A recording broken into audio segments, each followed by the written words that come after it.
So a little while back, I did this post on our CarbHaters Facebook page, and it was about the hierarchy of health, kind of like what can affect you the most, the fastest. And I want to talk about number two on that list. And number two is about the mental aspect of things, because my eyes were opened from a story from someone.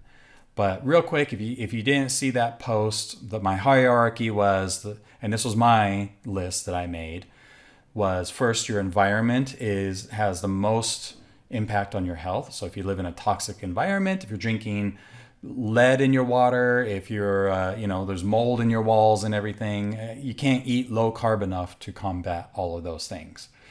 The next one is mental, your stress, anxiety, the mental health that you have and everything. And we're going to talk about that one here in this video. So I'll talk about that in a moment.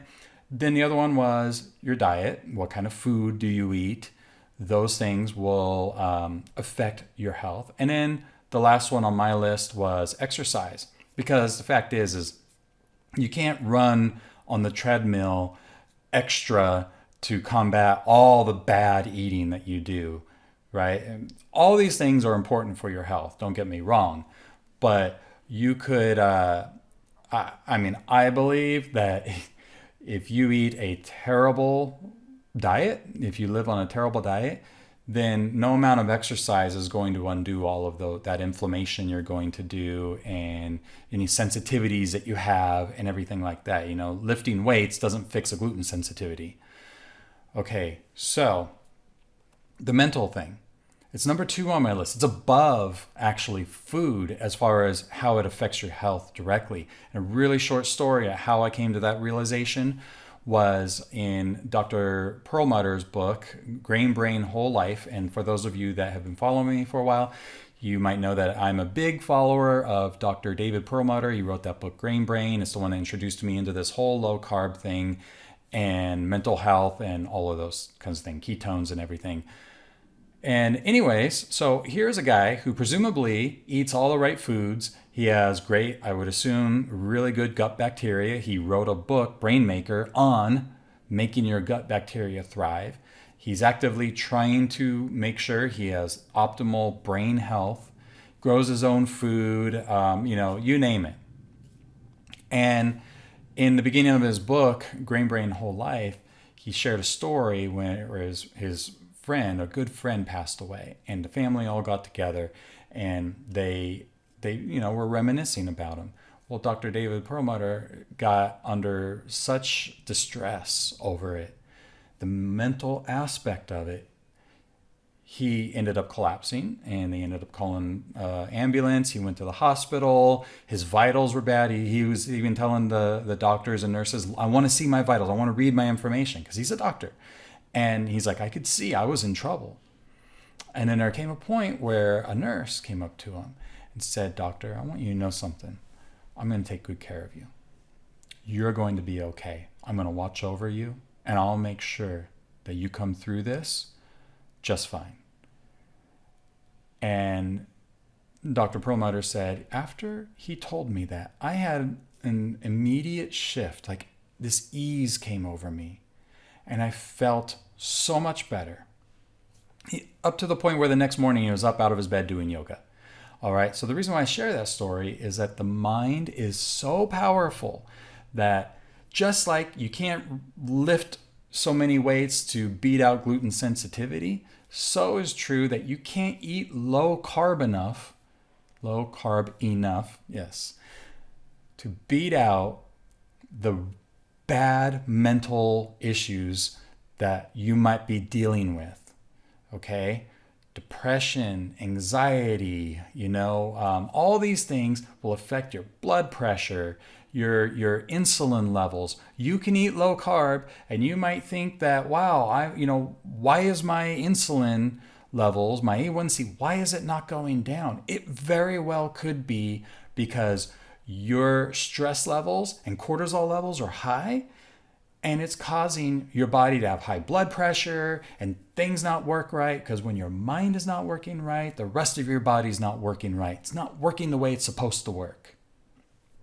So try to fix, if you're dealing with something like that, if you want to thrive on a low carb diet, you want to thrive on it, a large part, because it's higher on the level than eating low carbs. It's higher on the level. You got to work harder on this than you do buying those things at the grocery store. Because when you fix this, and not just fix it like because you have stress and everything, but you fix it in the right way of thinking. The right way of thinking. I am somebody who eats whole foods. I am somebody who eats a low carb diet. I am somebody who is healthy. When you change that identity level of yourself, all those low carb things that people struggle with, they vanish. They get way easier because the mind is that powerful.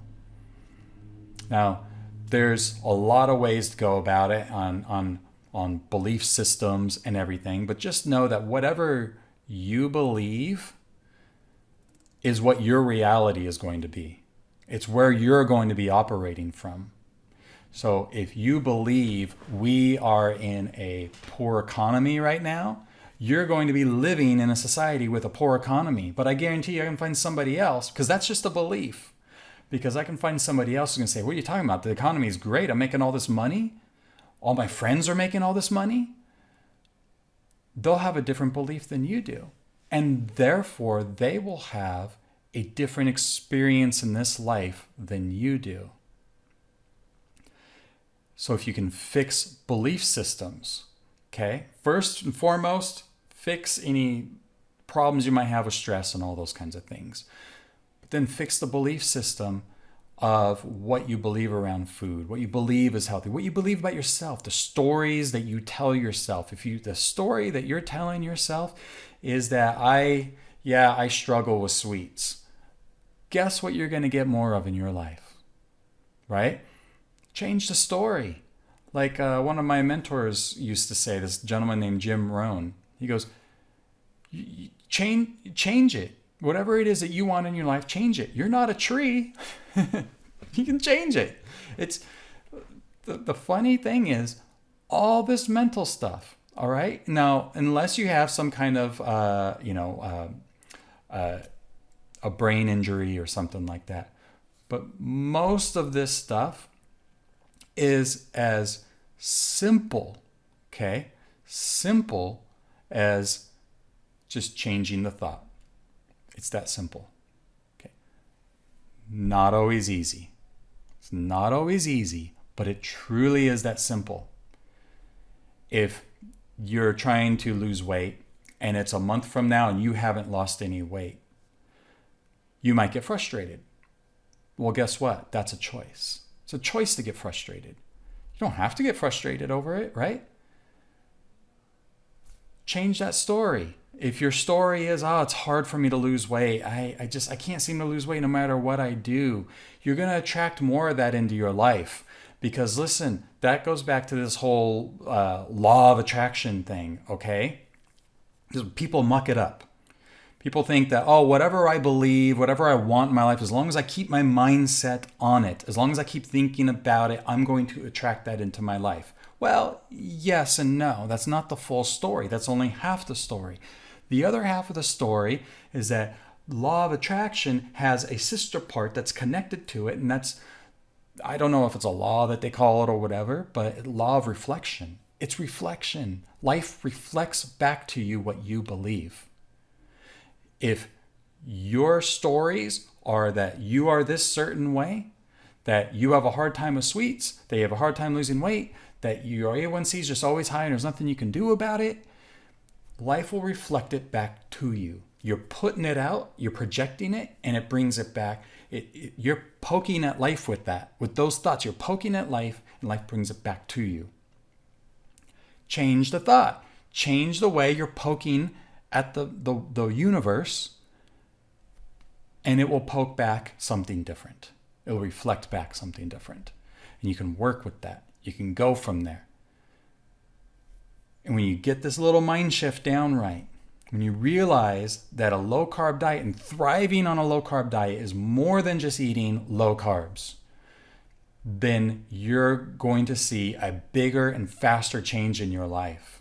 Because if all you're concerned about is eating low carbs, then you can go out and just get a bunch of low carb food and your health will marginally improve. Yeah, your A1C might improve, but you might start getting a whole bunch of inflammation, which is the root cause of everything, which beats out probably a marginally high A1C. Obviously, you don't want an A1C of 12 or something that is not great. You want to bring that down, but you got to get that mental shift right. The mental thing has to be dealt with, and I just want to encourage you to work harder on yourself than you do your job, than you do other things in life, because no one's coming for you. I know you don't want to hear that probably, right? The doctor's not knocking on the door. Hey, come on, let's get it going. Yeah, here's how we're going to fix you. Here's what we're going to do with the mental thing. And let's check the walls and see if there's any mold in it. They're not doing that. That's something that you have to take charge of. And when you start taking charge of that, you start getting the mind thinking in those ways, you will naturally start becoming a healthier person. You'll start getting curious at, that product has wheat in it. Maybe I shouldn't be eating wheat. What happens if I take wheat out of my diet, right? You might find that your eczema goes away. But all right, I'm starting to ramble on 11 minutes. Nobody watches an 11-minute video on Facebook. So if you have watched it, thank you very much. I hope that you found this insightful. I hope that it inspires you to work harder on your mental aspect of things, this changing stories that you tell about yourself, the identity. Speaking of identity, I know I'm ending the video, but it's an important thing to think about. Just remember that you are not the product of your thoughts, okay? Your brain is an organ, just like a heart, just like your skin. It serves a purpose. Your heart has a purpose, to pump blood. Your skin has a purpose, to keep all the insides protected. Your eyes have a purpose. What's the purpose of your brain? The purpose of your brain is to think. Okay, that's a little bit different than all the other things. The other things, you don't feel those thoughts or anything like that. Skin, you feel it, right? But when it comes to the brain, it's thoughts. The problem is that people get mixed up and they think that their thinking is who they are. It's one step above that, okay? Really think about this one for a moment. You are the thinker of your thoughts. You're the one who directs the way your thinking is going to go. The brain puts it all into ways that you understand. You think, you talk, you say, you have emotions. That's what the brain is there for. But ultimately, you, okay, you can call it your soul, you can call it whatever. You're the creator, the thinker of your thoughts. And once you direct your thoughts, you start thinking in that direction. Your subconscious mind listens. And repetitive over and over and over again. You tell your conscious brain, this is the way I am. This is the way I'm thinking. This is the way I feel. You can change your life. All right. I hope you enjoyed the video. It's a 14-minute video. Nobody watches a 14-minute video, but sometimes I like to ramble on. Catch you later.